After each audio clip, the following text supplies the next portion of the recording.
Siva. Jom kita bagi makan dekat ayam penelur. Jom. Minggu ni minggu 16 kan? 18 Siva. Ucup. Tengok jadual ni 16 18 Oktober. Siva. 18. Bukan Ucup. 18 Siva. Salah. Ni tengok minggu 16 Oktober. 18 Siva. Salah. Jangan cakap aku. Salah. Dah.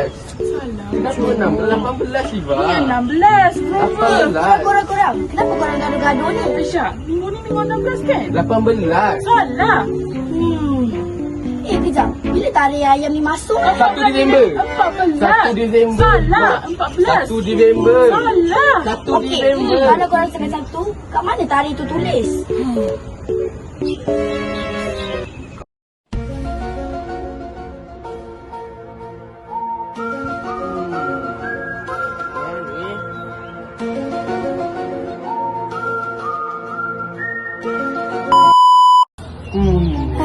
Sampai mana kita nak kira ni?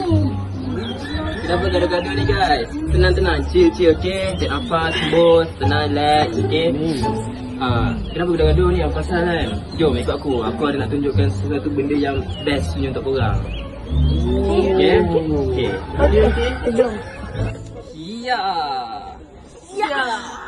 A few moments later. A few minutes later. Duduk.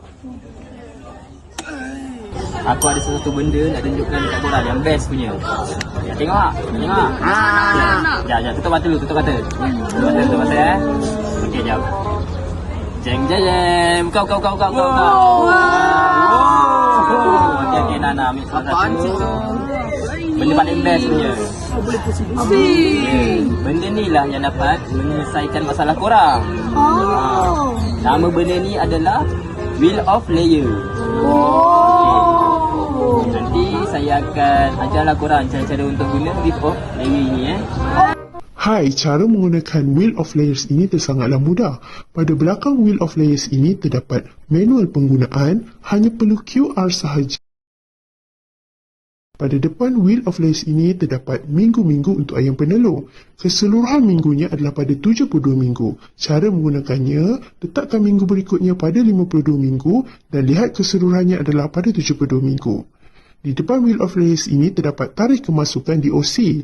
Anda hanya perlu letak berapa tarikh kemasukan DOC dan masukkan ke dalam ruang disediakan. Terdapat juga QR untuk jadual pemakanan ayam penelur. Baik, bagaimana cara untuk menggunakannya? Katakanlah tarikh DOC tersebut adalah pada 5 November. Dan berapa minggukah umur ayam penelur? Pada 20 Mei. Lihat, 28 minggu umur untuk ayam penelur tersebut.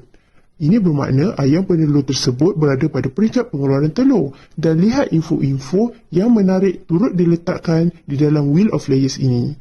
Mudah kan cara untuk menggunakannya? Barulah kita orang tahu macam mana nak pakai Wheel of Layer ni.